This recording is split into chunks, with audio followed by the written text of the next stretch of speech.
Good morning. I've been out here a little bit today. It's nice. There's a little breeze out here, and it's only supposed to be 89 today. That's not too bad compared to the 90s. I thought I would tell you about how I get by living in my RV out here. Of course, I don't plan to always live in my RV, but it's nice to have a comfortable place to be while you're putting your homestead together, right? A lot of you probably do this, but if you haven't yet and you're considering it, I thought I'd give you a little bit more detail of how I manage out here. You know, you need power and you need water.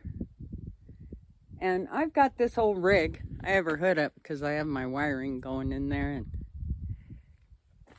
this is probably 10th year I've lived in this rig. I traveled over the road in it for quite a long time, so I'm pretty good at living off grid. I did a lot of, BLM land camping and stuff like that, dry camping, so it wasn't difficult for me at all. But if you're considering it, for my electric, I just have a 200-watt panel here. Nothing fancy. I think it cost me $200. It's a suitcase panel. It'll fold up. And it goes right up and hooks on the battery in here. It just clips on. It has clips. And then my other two clips, that's for when I run the generator. The generator will charge it. I have a trickle charger on the other one too. So that's how I get my power. It works really good. I wanted to mention, I used to go through batteries like crazy, and then at some point I bought this gauge. It's a little gauge, and it plugs into your cigarette lighter, and it'll have a readout on it. And a full battery, it's going to read about 12.8 on this little gizmo. And when it gets down to 12.1, you better start charging. I always do it 12.2, but I guess you can go to 12.1. Well, the gauge in my rig, it has that idiot light, Sorry, what do you call that? Where it goes black and then yellow and then green. Well, when my light said green, it meant that it was full. Well, I plugged this little gauge in, and it read 11 point something. It was not full. So I'm so glad this is a battery saver. It really is. If it says 12.2, which sometimes in the morning when I get up, it'll be 12.2. But then I know it's not going to be long and the sun will hit my solar panel and it charges it right up quick. In fact, in the middle of the day when it was real hot, I could disconnect it, and I would, because I didn't want it charging when it was so hot. I didn't know if that was good for it. And you hardly use any juice during the day. You're not running lights or anything. And it'll run your water pump and all that stuff. And then I'd go back in when the sun started going down, hook it back up so it'd be hooked in the morning. And it would get me through the night. It'd be fine. Normally, I don't run the generator at all. I get enough. If it gets up to 90, I'll run my AC and shut the doors. That's too hot. But under 90, if I'm inside in the shade, it's not. And there's usually a real pleasant breeze. Like right now, there's a really nice breeze.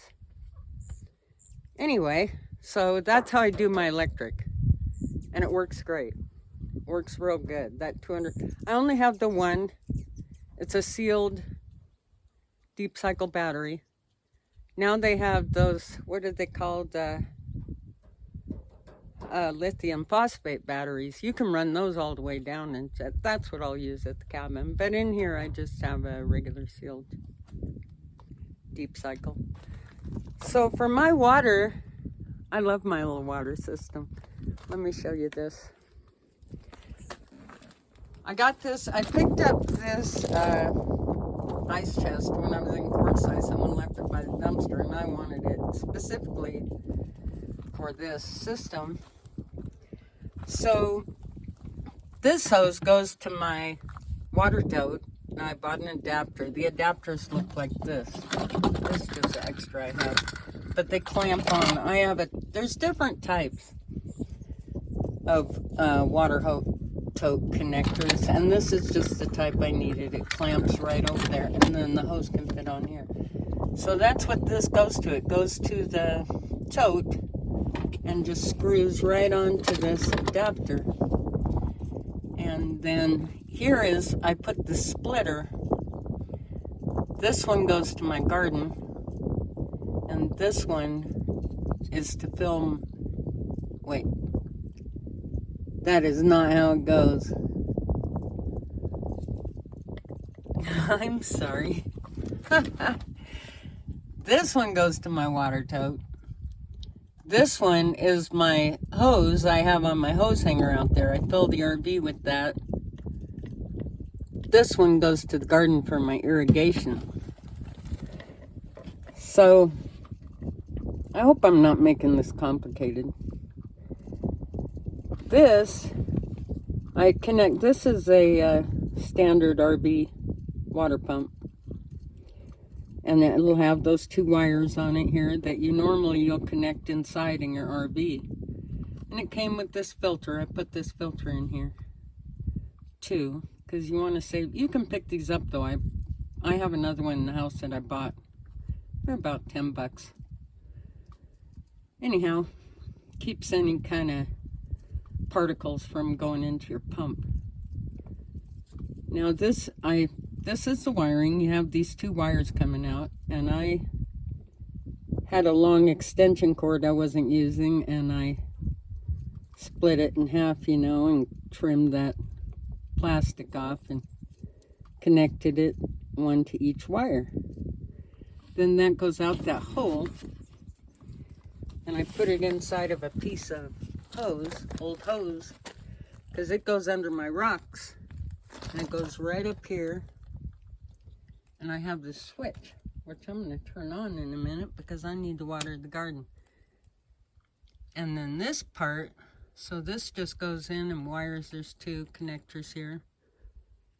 And then I took this part and connected it here. So did the same thing, split the wires and took the plastic off and connected them to the two screws here.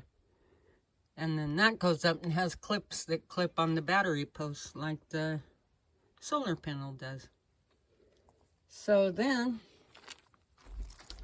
when I want to water the garden, right now these are both off. I'm going to turn on the one for the garden. And I love this. I just put the switch in. And then I just turn the switch on.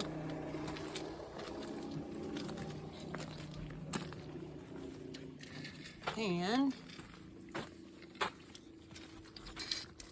water in the garden. You see the little bubblers down there? It needs water too. It's looking droopy. It's not noon yet, so it'll be okay to water it now. My eggplant's usually so pretty, it must really need water. It takes a long time before that gets droopy like that. So anyhow, I just leave that on for a bit. Doesn't take too long. I actually took a bottle down to the end of the irrigation system to see how much water it used, and it puts out the water real fast. I have little bubblers opened up. You can see how fast that water is going in there. And it works great. I love that. And I see this is where I have it hooked to this tote. That's the water hose that goes over into this goes over into that cooler, and then this is the other one that comes out that's hooked up for my irrigation. And boy, irrigation makes gardening lovely. So that's how I do that. And then for my cooking and my hot water heater, I of course have the propane. I've got this big tank on now, and it'll last pretty well. That runs the fridge, and my stove, and it lasts pretty well. I just filled all my tanks up. It cost me $100 to fill every tank, except one of the small ones. What is that? 1, 2, 3. That's 3 of these smaller ones, and then that big one. It cost me $100 last time to fill those 3 of the small ones. Did I say that? 3 of the smaller tanks, and then that one big one. It was $100 for those.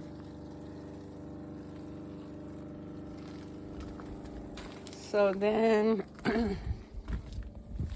when I want to run my generator for my air conditioning, which I told you I don't do that very often, my generator's right here, and it sips off of the gas tank, the regular gas tank for the RV. You probably know that if you have an RV, but if you don't. And I, of course, fill it here on the, and I keep my gas back here, kind of under the edge. When it gets real hot, that'll all be shaded. But filling up 3 of those, it's about $60. And I don't know why I usually have an extra there. I'm probably at a half tank right now, and I have some gas over there. So always keep that. And then this bucket sits under my gray water, and when I do laundry or take a shower, I can open that up and it goes into this bucket, and I connected that hose. There's a paint strainer on there to connect particles, but it mostly collects bugs and dust. But I just run that out to a tree. But when I'm doing dishes and just normally, I keep that shut and I use it to rinse my sewer hose when I dump my sewer. In Arizona, you're not supposed to dump your kitchen water, no kitchen sink water on the ground because of the bacteria. You have to dump it in your septic. So under there is, I have a long sewer hose. It's in that tote, and then part of it wouldn't fit. It's here. And I connect that and I run it all the way out. It goes all the way the length of the RV. I had to buy extenders. And then, of course, my car isn't sitting there. And I run it across the driveway.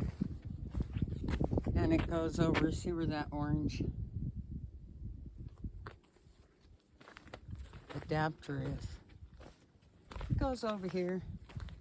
And I dump it right there. And the kitchen sink water rinses it, the hose real good. Then I make sure it's empty and I roll it back up. And that's about it. I see a hole over here. See that hole? The only rodents I've ever seen here are jackrabbits. Probably why I never see any snakes. I love the jackrabbits. It reminds me, when I see them, I have coyotes too. I saw one down here on the driveway. I saw one over closer. These flies bite. I saw one over here closer, like where I'm going to put the cabin over there. Just for a brief second, and then it like disappeared. It was gone. They're very elusive. But I saw one down on the driveway, and it stood there for about 3 seconds. I got a good look at it, and they're pretty big. But it reminds me of that story of, did you ever see that movie, The Edge? And it's Anthony Hopkins, and who's the other guy? Anyway, they're being chased by a bear. And in that movie, Anthony Hopkins is a really intelligent guy, and he's really well book read, you know. And at the lodge where they're staying, this one guy holds up a paddle and asks him to check that water. Shows him on one side of the paddle, there's a panther. And he says, I'll give you $1 if you can tell me what's on the other side, something like that. And he says, it's a, back one working? He says it's a jackrabbit smoking a pipe. Well, of course he was right. The guy turned it over. It was a jackrabbit. And it's actually a Cree legend. I looked it up. And it means that the intelligence, the prowess, you know, the cleverness of that rabbit is, he can outsmart that leopard, and that it's not always, you know, strength and brawn that will get you through. I kind of like that story. Anyway, that's how the systems work out here. My name's Kathy. If you're new to the channel, I appreciate you stopping by. My next video, I'm going to make some stakes and stake out the place for my cabin and kind of explain how that's going to go. And I'll probably tie plastic bread bags on them. That'll be my flags. No sense buying what you don't need. And I hope you'll come back for that.